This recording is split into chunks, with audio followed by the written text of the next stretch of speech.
이보다 더 뜨거울 수는 없다. 서울의 이슈가 된 주제들, 그 중심에선 이야기를 집요하게 하고듭니다. 화끈한 시사토크 그 두 번째 이야기 시작합니다. 오늘도 어김없이 고정 패널 두 분 나오셨습니다. 김남국 변호사 나오셨습니다. 네, 안녕하세요. 네. 이준석 바른미래당 최고위원 나오셨습니다. 안녕하십니까? 네, 안녕하세요. 네.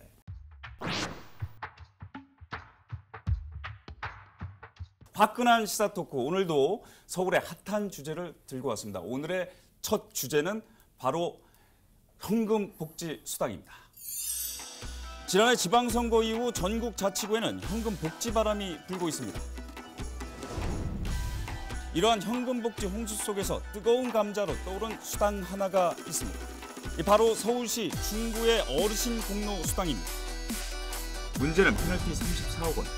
수당 예산을 국비 지원금의 삭감을 대비해서 그만큼을 2배 추가해서 192억 원으로 편성하는 듣도 보지도 못한 어처구니 없는 기초연금과 중복된다는 이유로 반대하고 있는 정부 만류에도 불구하고 중구는 지난달 25일 어르신 공로수당 지급을 강행했습니다.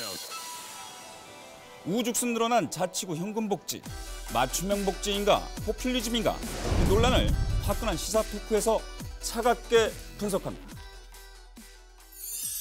자, 오늘 첫 주제가 바로 지금 말씀드린 현금복지 수당. 이거 그 지자체에서 지금 굉장히 이 정부 들어서서 많이 이런 현금 수당들을 많이 내놓고 있는데 어떻게 생각나는 뭐 수당 같은 거 좀 있으신가요? 저는 뭐 제가 받아본 건 없지만은 최근에 들어본 것 중에 가장 황당했던 거는 이제 성남시에서 은수미 시장이 저도 들었습니다. 책 6권 대출하면은 뭐 2만 원 준다 이런 거 19세 이상. 네, 얘기했던데 이런 식으로 독서 장려를 한다는 게 사실 발상이 좀 특이하거든요. 보면은 충분히 악용될 수 있는 소지가 다분하고 그리고 원래 책이라는 것은 자신이 지식 함량을 위해 가지고 골라서 보는 것이지 누가 이렇게 뭐 유도한다고 해가지고 크게 뭐 득이 될 것 같지는 않거든요. 뭐 생각나시는 수당 같은 거 좀 있어요? 수당 받은 거 좀 생각을 해보려고 하니까 군대 있을 때 월급이 너무 적어서 그때 느낌이 약간 수당 느낌이 났다라는 생각이 들고요. 예. 이제 이준석 최고위원이 이제 책과 관련된 성남시 수당을 이야기를 해서 거기에 대해서 약간 이제 반론을 펴자면 단순하게 이제 이게 책을 보기 위해서 책을 보라고 장려하기 위해서 그런 것은 아니고 이 책이라고 하는 게 문화와 다 직결돼 있기 때문에 해당 지역의 문화를 좀 발전시키자, 발달시키자라는 그런 측면도 있고 또 요즘에 오프라인 책이 안 팔려가지고 굉장히 좀 어렵잖아요. 그래서 그 해당 분야의 산업도 키우자라는 그런 측면이 있기 때문에 물론 여러 가지 비판도 있지만 그래도 고민해볼 만한 정책은 아닌가라는 또 생각도 듭니다. 아직 시작도 안 했는데 벌써부터 싸우기 시작하십니다. 그러니까 잘하고 계시고요. 김남국 변호사가 말한 건 굉장히 대한민국 산업 전반에 대한 거대한 이야기인데 기초지자체에서 그것을 걱정해가지고 산업까지 걱정해준다고 하니까 이게 은수미 시장이 대권 행보를 시작한 것인지 이게 진짜 약간 그게 와닿지는 않습니다. 격이. 자, 이게 좀 워낙에 뭐 많은 지금 수당들이 지금 쏟아져 나오고 있기 때문에 잠깐 좀 지도 보시면서 어떤 수당들이 있는지 좀 설명 좀 부탁드리도록 하겠습니다. 자, 먼저 이제 경기도에서 출산을 하면 자, 가구당 50만 원씩 산후조리 수당을 주고요. 자, 강원도에서는 신생아 수당이라는 게 있고요. 자, 눈길을 끄는 이색 수당도 있는데요. 자, 지도에 나와 있는 제주도의 해녀 수당, 이준석 최고위원께서 말씀하신 그 성남시에서 지금 시행하고 있는 책 수당, 이런 좀 독특한 것들이 있습니다. 보시면 어떠신가요, 이준석 최고위원? 저는 이제 이런 생각이 들어요. 지자체장들이 맛을 한번 본 겁니다. 어떤 맛? 그러니까 결국 2011년 이후에 이제 무상복지 논쟁이 어떤 정치권 핵심 화두로 등장하면서 사실 박원순 시장 같은 경우에는 그 여파로 이제 집권한 분이거든요. 그렇기 때문에 저는 앞으로 이런 트렌드가 이제 거의 끝물까지 왔다. 왜냐하면 나올 수 있는 우리가 방금 열거한 수당들 사실 기상천외한 것들이거든요. 보면은 네. 책 빌리면 돈 준다 같은 거는 저는 아까 김남국 변호사는 굉장히 뭐 거기에 따른 긍정적인 효과를 이야기했지만은 사실 그런 식으로 따지면요. 돈 넣어서 긍정적인 효과가 안 나는 게 어디 있겠습니까 보면은 예를 들어 애들 우유 안 먹으면 우유 수당도 줘야 되고 뭐 이런 식으로 가면 끝이 없거든요. 동의하세요? 뭐 일정 부분 동의하는 부분도 있는데요. 또 동의를 못하는 부분도 있는 것이 이게 현금성 복지가 무조건 부정적이다, 나쁘다라고만 생각해서는 안 된다라고 생각이 돼요.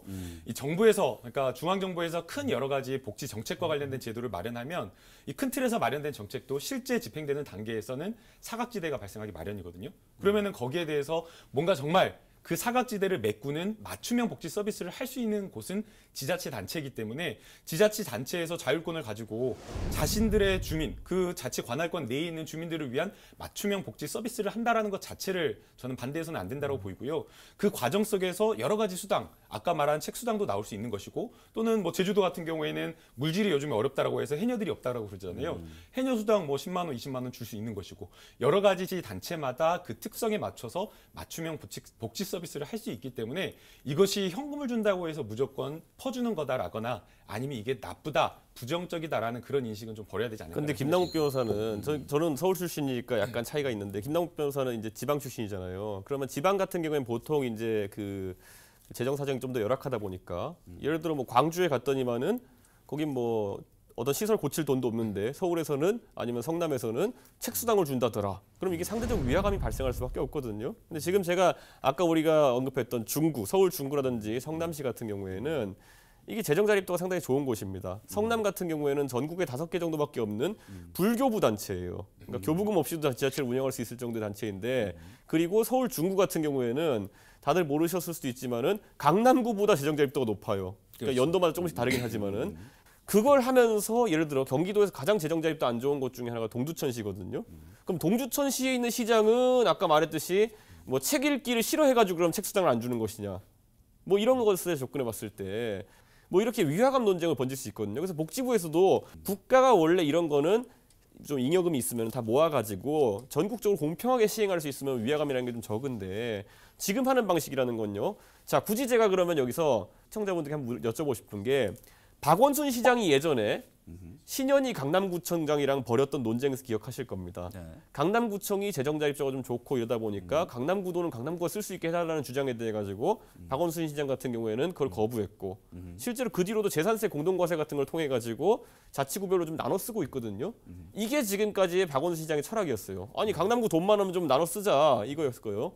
이재명 시장 똑같은 논리로 남경필 지사가 그 당시에 돈 좀 나눠 쓰자 그랬더니만은 성남에서 번 돈 성남에 써야지 무슨 소리냐 하면서 지금 이제 경기도지사까지 올라갔거든요.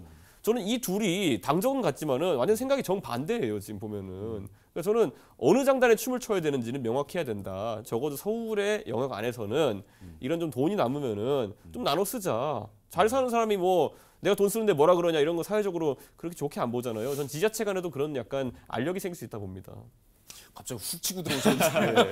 제가 반론을 두 가지 점에서 좀 네. 지적을 해야 될 것 같은데요. 첫 번째는 이 현금 수당이라든가 여러 지자체에서 하고 있는 복지가 다른 지자체에서는 안 하니까 좀 형평이 맞지 않다, 위화감을 느낀다라는 부분은 경쟁적으로 해야 되는데 하지 말라라고 하고 있기 때문에 사실 그게 맞지 않는 주장이라고 보이고요. 아니 오히려 그런 어떤 지자체 단체마다 그 특성에 맞춰서 경쟁을 해야 되는데 다른 데가 못 받고 있으니까 너희도 하지 말라라고 하는 것은 좀 이상하지 않아요? 공부를 잘하는데 여기만 공부 잘한다고 공부를 하지 말라는 것과 마찬가지이기 때문에 그건 맞지가 않다고 보이고요. 재정과 관련된 여러 가지 이야기를 했는데 오히려 그 재정이 불균형하기 때문에 재정 자립도가 부족하기 때문이라고 하는 부분은 오히려 중앙정부와 지방자치단체 간에 세금을 나눠 쓰는 문제, 그러니까 교부세를 지방에 얼마나 내려보내느냐, 그리고 지방에서 직접 주민에게 거둘 수 있는 직접세를 얼마만큼 늘리냐라는 부분이지 복지를 축소해야 된다라는 부분과는 직접적인 어떤 근거가 되지 않기 때문에 이 부분을 이야기하는 것은 좀 타당하지 않다라고 보이고요. 저는 오히려 지방자치단체 간에 서로 간에 고민을 할 수 있다고 봅니다. 예컨대 좀 뭐 현금 수당을 줬는데 여기에 대해서 주민들이 뭐 부정적이다라고 하고 뭐 비판이 있다라고 한다면 당연히 의회에서도 견제를 할 것이고, 또 주민 비판이 있을 것이고, 그렇다라고 한다면 또 축소가 될 거고요. 또 그랬는데 이 책 수당 해봤는데 아 진짜 정책적 효과가 좋다더라라고 하면서 많은 분들이 칭찬을 하고 좋아한다라고 하면 더 늘어날 수 있는 것이기 때문에 똑같아야라고 한다라는 그 인식 자체가 너무 올드한 인식이다. 오히려 저는 지자체마다 경쟁을 하면서 새로운 어떤 복지 정책을 만들고 거기에 대해서 주민들이 좀 평가할 수 있는 그런 것들이 이루어져야 된다고 봅니다. 자, 서울시 청년수당 얘기를 우리 그림 보면서 좀 설명을 좀 하도록 하겠습니다. 이게 2016년도에 도입이 된 거죠. 네. 그리고 서울시 거주하는 만 19세에서 34세 청년들, 그러니까 구직 상태에 있는, 구직 활동을 하는 청년들에게 지급이 되는 겁니다. 월 50만 원씩 최대 6개월간 지급이 되고요. 자, 이걸로 박원순 시장이 어느 정도 좀 성과를 거뒀다라고 볼 수가 있을 것 같은데 청년 수당에 대해서 어떻게 생각하시나요? 저는 굉장히 좀 긍정적으로 봅니다. 몇 가지 점에서 좀 굉장히 긍정적인데요. 기본적으로 이 청년이라고 하는 이 대상 자체가 이 사회 서비스 복지 대상에 된 적이 없었습니다. 그러니까 그냥 청년은 정말 일을 잘하고 일자리만 있으면 된다라는 그런 인식이 강했고 복지 서비스라고 하는 것 자체가 노인이라든가 아니면 아동이라는 이런 어떤 취약하다라고 생각하는 그런 어떤 대상들에게만 초점이 맞춰졌었는데 드디어 이번에 청년들에게도 무엇인가를 좀 해야 된다라는 그런 어떤 인식이 바뀌었기 때문에 이번에 이제 서울시에서 청년 수당을 좀 확대하겠다라는 논의 자체가 저는 굉장히 긍정적이라고 보이고요. 또 거기에 더해서 또 문제점을 하나 지적을 하고 싶은 게 지금 기존의 청년 정책, 그러니까 청년에게 뭘 해준다라고 하면 일자리밖에 없었습니다. 근데 일자리에 대해서 일자리를 늘려야 된다라고 하면서 일자리 청년 정책 이야기를 했지만 10년, 15년, 20년 제대로 된 적이 한 번도 없었습니다. 그래서 이번에는 그 청년에게 맞춤형 복지라고 이야기를 하면서 하는 어떤 서비스가 일자리를 벗어나서 새로운 것이 돼야 된다. 그것의 하나로서 저는 청년수당이 긍정적인 어떤 대안이 될 수 있다고 보입니다. 저는 그 말이 좀 기억이 나는 것 같아요. 그냥 단순히 그냥 현금을 주어주고 돈을 주어주는 것이 아니라 꿈을 다시 꾸게 해준다. 뭐 이런 말이 좀 기억에 남는데 동의하시나요? 어떻게?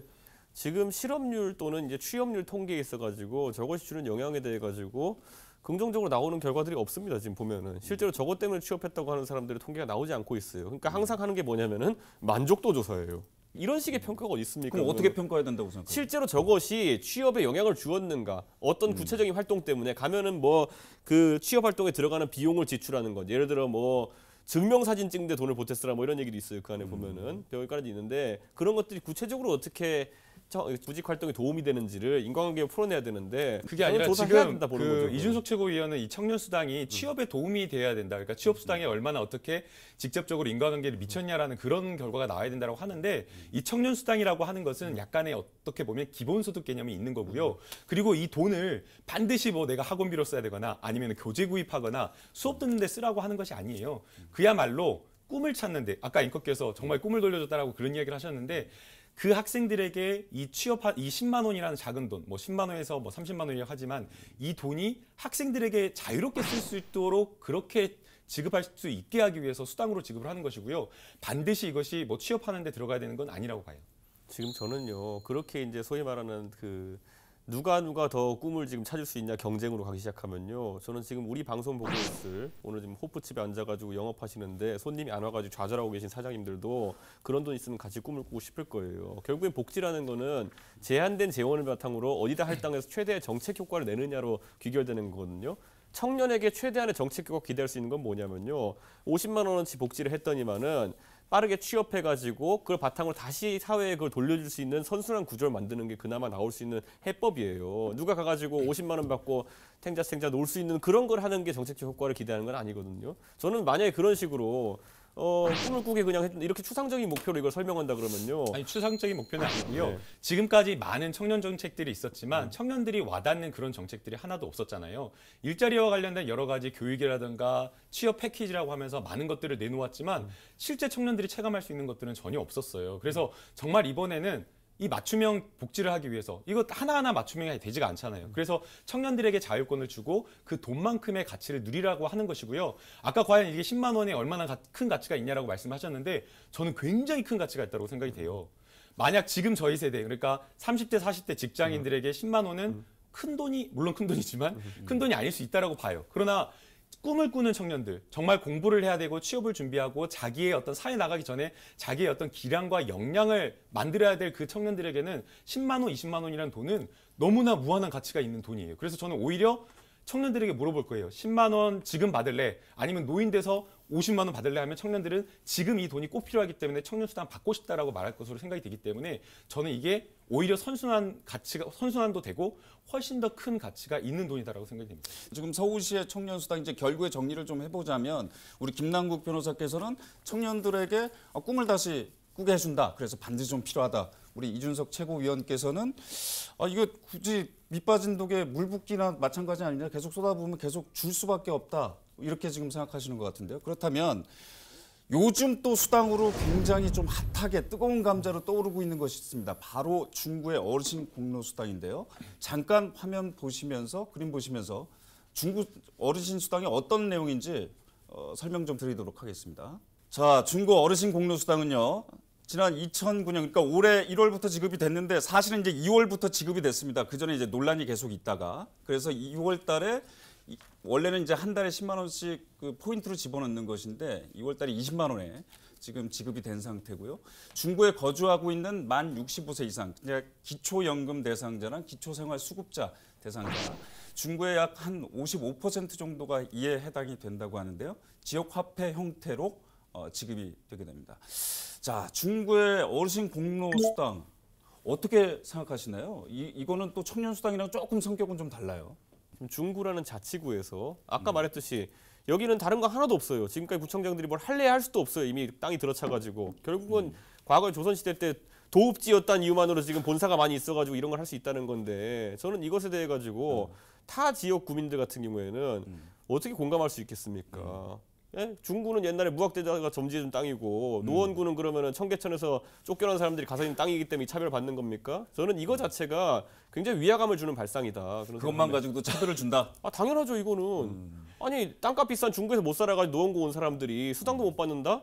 아이고야. 중구에서 쫓겨난 사람들이 살고 있는 곳이 노원구예요. 이제 이준석 최고위원이 노원구에 살고 있어서 이제 굉장히 뭔가 차별받는 느낌을 받는 것으로 생각이 되는데요. 또 노원구는 노원구에서 또 복지 예산을 가지고 어떤 복지 서비스를 할지 고민을 하고 있는 것으로 보이고요. 지금 아까 예산 이야기를 했는데 지금 중구 예산을 좀 들여다 보니까 중구 예산을 지금 보면요. 1년 예산이 4,300여 원 정도 되고요. 그다음에 이번에 공로수당으로 들어가는 예산이 157억 원 정도라고 합니다. 이 중구의 전체 예산 중에서 약 3.6%밖에 되지 않고요. 복지 예산은 그렇다고 그러면 중구의 복지 예산을 다 쓰느냐? 그렇지 않다라는 거예요. 이 중구에서도 무엇이 먼저 해야 되는가를 우선순위를 따져서 복지 서비스를 하고 있는 거고요. 중구로서는 지금 노인 인구가 고령 인구가 굉장히 많고 또 특히나 기초생활수급자 같은 경우에는 기초연금이나 이런 것들이 받지 못하는 어떤 사각지대에 있기 때문에 그런 분들을 위해서 노인 빈곤층이라든가 자살률이 높다라는 것을 생각을 해서 중구에서는 이 정책이 필요하다라고 해서 하는 것이기 때문에 각 지 자체마다 그 특성을 받아서 하는 것을 이게 차별이다. 나는 못 받으니까 왜 그런 걸 하느냐라고 하면서 하지 말라라고 할 것이 아니라 오히려 지금 이준석 최고위원 같은 경우에는 노원구에 있으면 노원구청장에게 야 우리한테 더 좋은 서비스를 해달라고 요구를 해야 될 것이지 중구 보고 하지 말라라고 할 건 아닌 것 같아요. 중구에 노인 빈곤층이 많기 때문에 이것은 중구의 지역 맞춤형 복지가 맞다. 그래서 시행되는 것이 맞다. 그런 말씀이신 것 같은데. 노원구 인구가 그 중구의 5배거든요. 근데 예산 규모는 2배 조금 넘어요. 그게 의미하는 게 아까 말했던 재정 자립도의 의미입니다. 그렇기 때문에 노원구 같은 경우에는요. 고정 비용을 지금 공무원 월급이나 이런 걸 주고 나면요.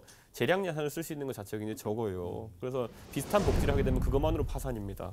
그리고 중구 같은 경우에도 따지고 보면은 아까 전체 예산 3%라고 얘기했잖아요. 아버지가 예를 들어 월급 200만 원 받는데 그 안에서 뭐 애들 학원비 나가는 건 다 고정으로 나가는 비용 빼고 나면은 한 달 용돈이 20만 원 남아요. 그러면 3%짜리 술자리 한번 가지기 되게 힘든 겁니다. 그거는 굉장히 어려운 거기 때문에 전체 비용 대비를 볼 것이 아니라 재량 예산을 쓸 수 있는 것 중에 얼마인가인데 지금 서영우 구청장 같은 경우에는 거의 올인입니다. 이거. 그러니까 저는 이 상황 속에서 과연 이것이 우선 뭐 씀씀이에 맞는 지출인지도 저는 궁금하고 거기다가 더 황당한 것은 중앙정부에서 반대해가지고 중앙정부에서 교부금을 깎겠다고 하는 상황 속에서도 본인이 밀어붙인 것이기 때문에 이건 수지타산으로 잘 맞지도 않아요. 그런데 이걸 하는 이유는 딱 한 가지입니다. 그 카드에 보면은 정확하게 중부에서 주는 카드라고 이렇게 해서 배부하잖아요. 이거야말로 저는 포퓰리즘이라는 생각하는 겁니다. 이거는. 이제 오해가 좀 있는 것 같은데요. 그 정부에서 반대를 했다고 했는데 반대하는 이유가 이 공로수당 자체가 잘못되었다라는 것이 아니에요. 중구에서 하겠다라고 하는 것은 이 복지 사각지대, 노인들에 대한 복지 사각지대를 메꾸겠다라고 공로수당을 했는데 여기서 말하는 그 복지 사각지대라고 하는 것이 기초연금 같은 경우에 기초생활수급자에게 중복으로 지급이 되지 않고 있어서 그 부분을 메꾸겠다라고 하는 것이거든요. 그래서 이 총선 때도 지난번에 문제가 됐었잖아요. 줬다가 뺏는 연금이라고. 그래서 이제 그 부분을 중구에서는 메꾸겠다라고 했는데 중앙정보보건복지부에서는 이것은 중앙정부에서 해야 될 부분이기 때문에 실제 이제 원래 지난해 국회에서 이 부분을 좀 통과시키려고 논의가 되었었는데 통과를 못 시켰거든요. 그래서 이것은 원래는 중앙정부에서 해야 되는 예산이기 때문에 좀 기다려 달라라고 하면서 아예 거부를 했던 것이 아니라 재협의를 해보자라고 논의를 했던 부분이기 때문에 중앙정부하고 마치 갈등 이렇게 양상으로 좀 비교하는 건 좀 맞지가 않을 것 같아요. 그러니까 이준석 위원은 이런 말씀을 하신 것 같아요. 그러니까 아무래도 이제 25개 지자체 그 서울의 구청장들이 쓸 수 있는 예산이 뭐 노원구 같은 경우는 지금 예산이 9천억이고 중국 같은 경우는 4천억이고 이렇다고는 하지만 쓸 수 있는 예산이 한정적입니다. 그러니까 공무원들 월급 주고요. 그리고 복지 예산 지금 떨어지는 것들 전부 다 매칭해가지고 집어넣으면 자기가 쓸 수 있는 예산이 그렇게 많지 않거든요. 근데 그렇게 여지가 없는데도 불구하고 이렇게 써버리면 나중에 후임구청장들은 어떻게 하냐. 뭐 이런 말씀이신 것 같은데 이게 이제 그 복지 서비스의 책임성과 계속성이라고 평가를 하는데요. 그러니까 어떤 복지 서비스를 도입을 했을 때는 일회성으로 끝나지 않고 이 정책이 얼마나 유지되고 계속할 수 있는가, 이 서비스에 대한 어떤 책임성을 가지고 가야 된다라는 부분인데 맞다라고 보입니다. 이 지자체 단체의 어떤 재정 자립도가 낮고 그 다음에 뭐 서울시뿐만 아니라 여러 지자체를 비교를 해보면 기본적으로 전체 1년 예산의 한 30%에서 40% 정도. 그러니까 많이 세수가 거치지 않는 것 같은 경우에 지방세가 안 거치는 곳은 거의 한 35%, 6%까지 일반 행정 예산으로 고정적으로 들어가는 부분이 있어요. 그러나 이 부분은 지방세를, 그러니까 지방에 내려보내는 교부세를 훨씬 더 늘리는 것으로 가야지 복지 서비스를 줄이는 방향으로 가야 되는 건 안 된다라는 거예요. 돈이 없다, 지방세가 없다라고 하면 지방세를 중앙정부에서 더 내려보내야죠. 그래서 지방과 관련된 여러 가지 맞춤형 서비스를 할 수 있게끔 해야지 돈이 없으니까 복지 서비스를 줄여라 하는 이런 방향으로 가서는 안 된다는 게 제 문재인 생각입니다. 정부는 중앙정부대로 지금 건강보험 재정정 파탄 냈기 때문에 마이너스 5조 만들지 않았습니까? 그렇기 때문에 여력이 없어요. 그러니까 지자체 안에서 지금 이렇게 하는 것이고 저는 만약에 그 문재인 정부에서 먼저 공약했던 것처럼 만약에 소득세나 아닌 법인세에 대해 가지고 지방과의 배분 비율, 국세 배분 비율을 늘린다고 한다면은 자신 있게 해보시라는 거예요. 근데 그건 또 지금 또 수면 아래로 들어가지 않았습니까? 집권하기 전에는 그러고 싶은데 집권하고 나면 중앙정부 생각이 많이 바뀌는 겁니다. 그러니까 저는 차라리 그 공약대로 지금 그럼 지방세 비율을 높여라. 저는 그렇게 얘기하고 싶어요. 지금 이게 논란이 많은 것처럼 사실 이게 굉장히 요 산만 가지고 봤을 때도 상당히 그 견해 차이가 날 수밖에 없는데요. 그런데 이게 성공을 한 것 같아요. 보면 이게 신청률이요. 99.6%였습니다. 노인들의 신청률이. 그럼 이거 노인들 다 좋아하시는 거 아닌가요?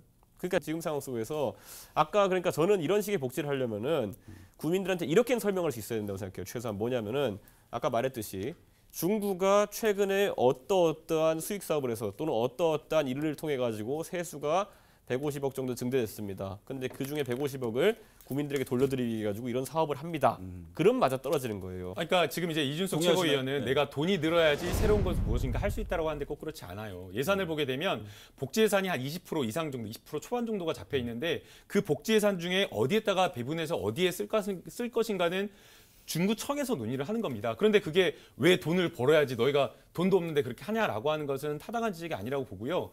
본인들이 가지고 있는 한도 내에서 예산을 가지고 쓰는 것이기 때문에 언제 이번에 올해 같은 경우 2019년 같은 경우에는 새로운 것들을 할 수 있다라는 거고 만약 그것이 지속 가능성이 없다. 지금 중구 예산에 비추어 봤을 때 재정적인 부담이 굉장히 높고 계속할 수 없는 사업이다라고 한다면 당연히 통과가 안 됐겠죠. 중구 의회에서도 반대를 할 것이고 또 실제로 또 해보니까 중구청장도 야 이거는 정책적인 효과가 좀 낮다. 그리고 또 이거를 계속해서 나 이후에 무엇인가 어떤 사람들이 나 이외에 다른 청장들이 와서 또 하기는 어렵다라고 이렇게 이야기를 하는 것이기 때문에 이것 가지고 뭐 돈이 늘어야지 월급이 늘어야지 예산이 더 늘어야지 할 수 있다라고 하는 것은 아니고요. 지금 중구청에서 과거의 사업들을 보게 되면 계속해서 토목과 관련된 여러 가지 사업들을 벌여왔어요. 그런데 그런 불필요한 사업들, 전시행정들 이런 것들을 줄여가지고 중구청장이 하고 있겠다라고 하고 있기 때문에 월급이 늘어야지 하는 사업은 아니라고 봅니다. 제가 지금 김남국 말씀하신 변호사한테 딱 한 가지 어떤 유명한 정치가가 했던 말을 하나 전달해드리면요.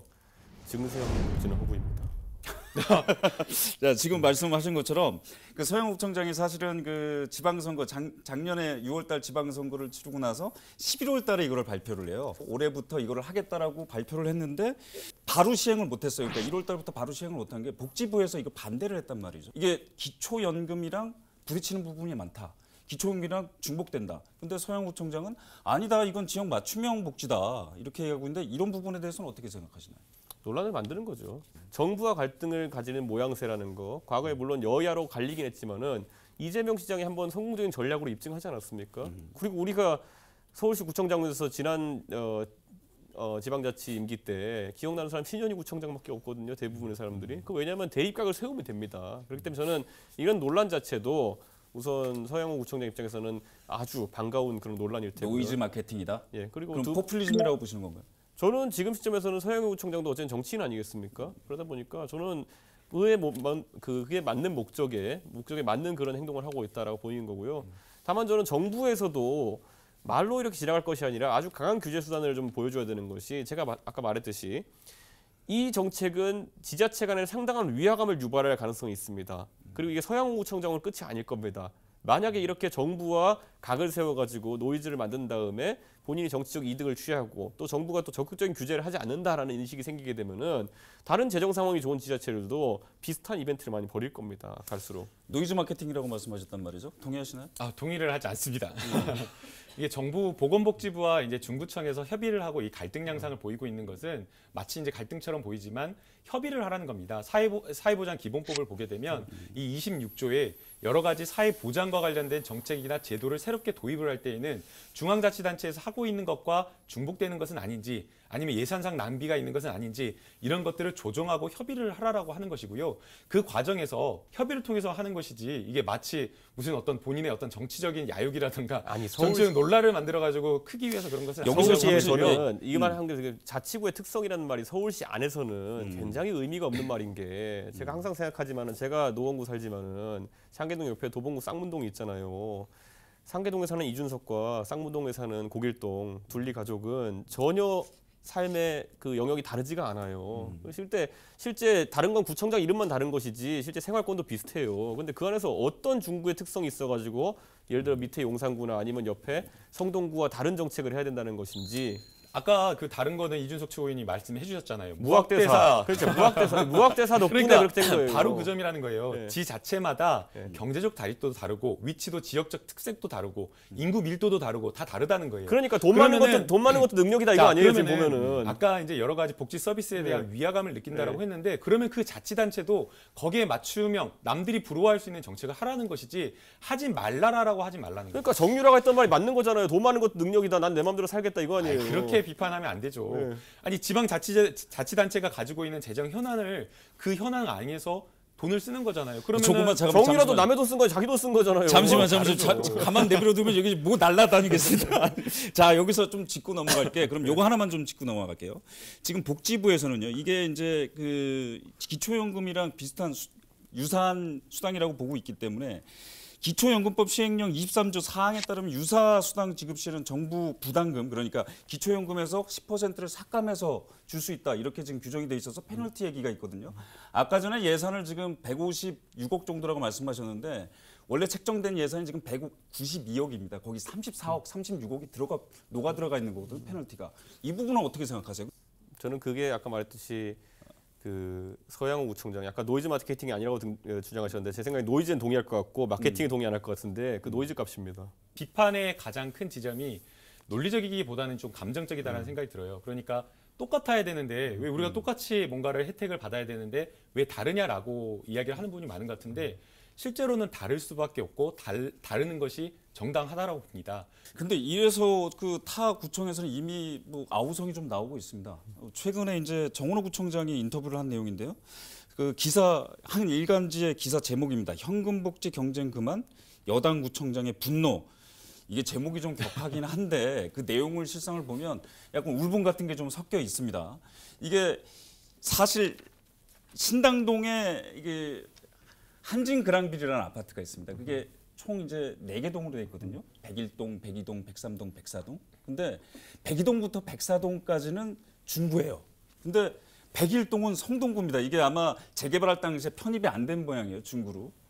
경로당에 가시면은 102동서부터 104동까지 사시는 어르신들은 야, 요번에 구청에서 뭐 현금 나와가지고 10만 원씩 쓸 수 있어 그러는데 101동에 사시는 어르신들은 이게 뭐야? 왜 우리는 안 줘? 그래가지고 정원호 구청장 막 구청에다가 전화하니까 이게 울분을 그냥 이게 터트린 거예요. 정원호 구청장 지금까지 열심히 뭔가 정책들을 만들어냈는데 5인 일자리 관련해가지고 일자리 주식회사도 만들었었고요. 네. 또 효사랑 주치 뭐 이런 거 만들어가지고 그러니까 어르신들이 아프다고 전화만 하면 의사랑 그 간호사가 방문을 할 수 있는 겁니다. 이런 정책들을 만들어놨는데 이게 현금을 주니까 이런 정책들이 아무런 소용이 없게 된다. 아니 그럼 그 아파트 101동만 주면 해결되겠습니까? 다른 아파트도 달라 그러지 성동구에 있는. 그러니까 이게 돈을 이제 현금성 복지라고 하는 것 자체가 직접 느끼는 거 그리고 이제 모두 다 받으니까 이 정책에 대한 만족도라든가 효과가 크죠. 예컨대 지금 성동구에서 하고 있다라고 하는 효사랑 의료 서비스 저는 굉장히 좋은 정책이라고 봐요.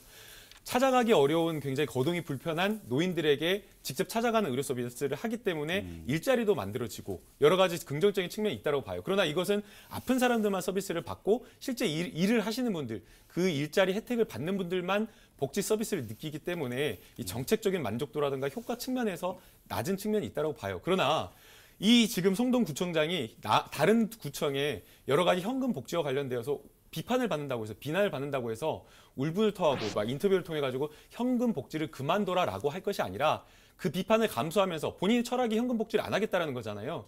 이 복지와 관련된 여러 예산을 다른 여러 서비스로 돌려가지고 실제 정말 맞춤형 서비스를 하고 또 그 과정에서 일자리까지 늘리는 그런 어떤 정책을 가지고 가겠다라고 한다면 본인이 가지고 있는 그 정책을 뚝심 있게 밀어붙여가지고 중구청장하고 승부를 봐야지 다른 걸 하지 말라라고 하는 것은 바람직하지 않다고 보입니다. 이렇게 얘기를 하고 있는데 짧게 한마디씩만 좀 넘기고 요걸 좀 정리하도록 하시죠. 어떻게 생각하시나요?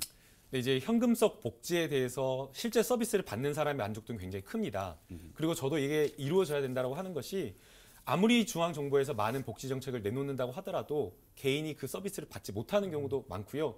또 중앙정부에서는 100을 내려보내면 중간에서 빼먹는 사람들도 많습니다. 그래서 실제 전달되는 건 20이나 30이나 이 정도밖에 되지 않기 때문에 맞춤형 복지 서비스를 위해서 지방자치단체의 자율권을 높이는 방향으로 가는 게 바람직하다고 봅니다.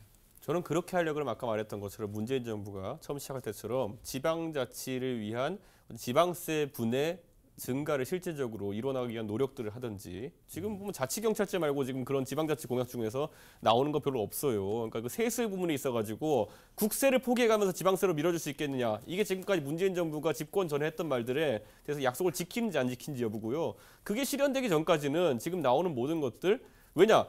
그렇게라도 해야지 지방자치단체별로 지방행정을 할 수 있는 돈이 조금씩 마련되는 것인데 그게 안 되면 아까 말했듯이 법인 지방소득세 에 해당하는 것들, 기업이 많냐 적냐에 따라 가지고 재정 자립도가 달라지게 되고 그에 따라서 아까 말했듯이 의지와 관계없이 돈 많은 집이냐 아니냐에 따라 가지고 할 수 있는 행정 능력 차이가 나게 된다는 거는 저는 물론 구청장 입장에서 짜증나겠지만은 주민 입장에서도 근데 경계선 하나만 넘으면 되는데 왜 이렇게 다른 대우를 받아야 되느냐는 거에서 계속 갈등이 생길 거라 봅니다. 자, 이 수당이 워낙 논란이 많으니까 한 일간지에서 최근에 그 현장 설문조사를 하고 기사를 쓴 게 있었는데요. 이랬습니다. 공로수당 관련돼서는 청년들에게 물어보고요. 그다음에 청년 수당과 관련돼서는 그 65세 이상 어르신들에게 물어봤습니다. 그랬더니 어르신들은 청년 수당을 반대하시는 분들이 많았고 청년들은 어르신 수당을 반대하는 사람들이 많았습니다. 이 부분에 대해서는 어떻게 생각하십니까? 그러니까 이게 세대별 수당이 결국에는 세대 간의 어떤 그 갈등을 유발한다 이렇게 생각할 수도 있을 것 같기는 한데요. 뭐 그건 너무나 당연한 설문조사가 아닐까 생각이 드는데요. 받는 사람 입장에서는 정책적 효과가 크고 느끼는 게 크기 때문에 당연히 찬성하는 입장이고 또 그걸 그 혜택을 받지 못하는 사람 입장에서는 이게 세금 낭비 아니냐라고 이렇게 이야기할 수밖에 없기 때문에 그것을 세대 간에 물어서는 좀 안 된다고 보이고요. 결국에는 청년수당이라든가 아니면은 노인수당이라든가 이런 것에 대해서 세대 간에 서로 간에 이 정책이 왜 필요한지를 설득하는 게 필요하고 그 과정에서 공감대를 모아나가는 게 필요하다고 생각이 들고요. 청년수당은 이제 막 시작이다라고 생각이 됩니다. 그런데 시작을 조금 잘못했다라고 생각이 드는 점이 이게 청년들에게 월 50만 원 그래가지고 그것도 해당되는 그 연령이 만 29세까지 모두 다 주겠다라고 해버리니까 처음에 청년수당 논의가 시작되자마자 그냥 모든 사람들에게 두드려 맞았어요. 그러니까 예컨대 한 달에 한 10만 원 정도 취약계층에게 청년수당을 모두 다 주자라고 했으면 아마 많은 사람들이 찬성을 했을 텐데 그런 어떤 공론화 과정과 그리고 다른 어떤 세대를 설득하는 좀 그런 부분이 미흡하지 않았나 생각이 듭니다. 김남국 변호사는 그러니까 세대당 수당이 세대 간의 갈등을 어떻게 부추기는 것이 아니라 이게 어떻게 보면은 이게 설득하는 과정이 좀 부족했다 이렇게 말씀하시는 거고요. 동의하시나요? 저는 우리나라 복지 정책을 할 때 많은 사람들이 본인이 복지의 수혜자일지 복지의 부담자일지에 대해 가지고 헷갈려해요. 앞으로 이 복지 같은 걸 할 때 명세서가 정확해야 된다. 아까 중부에서 하는 것도 예를 들어 아까 제가 말했듯이 이걸 통해 가지고 기대되는 것이 무엇인지를 국민들에게 잘 설명할 수 있다. 그럼 저는 포퓰리즘 절대 아니라 봅니다. 그거는 그 과정이 제대로 진행된다고 한다면은. 근데 그것과 관계없이 생애 주기가 아니라 내 4년 주기. 구청에 4년 주기를 놓고 득실을 따지게 되면은 완전 다른 결과가 나옵니다. 저는 그래서 그 부분은 앞으로 좀 그 현금 복지하는 분들이 고민을 좀 많이 했으면 좋겠다 이 생각입니다. 이 현금 복지와 관련돼서 반드시 또 지적돼야 될 점이 사실은 이 현금 복지가 굉장히 편리한 정책이긴 합니다. 왜냐하면은 서비스를 새로운 서비스를 고안할 필요 없이 예컨대 송동구청 같은 경우에는 효사랑 맞춤형 의료 서비스를 했다라고 하는데 그 고민을 얼마나 했겠습니까? 그런데 이 현금이라고 하는 것은 돈을 줘버리면 만족도는 거의 뭐 100에 가까웠고 새로운 서비스는 아니라는 점에서 이 많은 지자체 단체가 복지 서비스를 고민하기보다는 돈 주는 정책을 선호할 수도 있다라는 생각이 드는데요. 바로 그 점에서 조금 더 이 뭔가 이렇게 복지 서비스를 한다라고 한다면 정말 우리가 필요한 정책이 무엇인지 이런 부분에 대한 고민도 같이 함께 뒤따라야 된다고 보입니다. 자, 숨가쁘게 달려왔습니다. 오늘 전국 지자체 다양한 수당에 대해 이야기를 나눠봤는데요. 서울시의 중구의 어르신 공로 수당에 대해 아주 정말 뜨겁게 토론해봤습니다. 마지막으로 좀 얘기를 좀 들어볼까요? 오늘 화끈하게 한마디 해주신다면? 서영우 구청장, 이 무학대사께 감사하시고요. 대신 본인이 쌓은 치적으로 본인이 새로운 복지 서비스를 개발하실 수 있었으면 좋겠습니다. 결국에 무학대사로 끝마무리를 하시는군요. 자, 화끈 한마디. 저는 무학대사 탓을 하진 않겠습니다. 저는 지방자치단체끼리 지방자치단체장이라든가 아닌 주민들이 가지고 있는 철학을 함께 서로 공유하고 복지 서비스와 관련된 부분뿐만 아니라 여러 가지 지방자치단체가 가지고 있는 정책 경쟁을 했으면 좋겠다는 생각이 듭니다. 자, 인구는 점차 줄고 있는데 현금복지는 다양한 이름으로 계속해서 늘고 있습니다. 현금복지 물론 좋지만 그 전에 명확한 사회적 합의가 이루어지면 더 좋을 것 같습니다. 오늘날 우리가 그냥 무심코 쓴 수당이 미래 주역인 아이들에게는 짐이 될지도 모르니까요.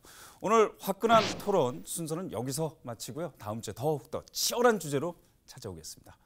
수고들 하셨습니다. 네, 감사합니다. 1시간이 금방 지나요.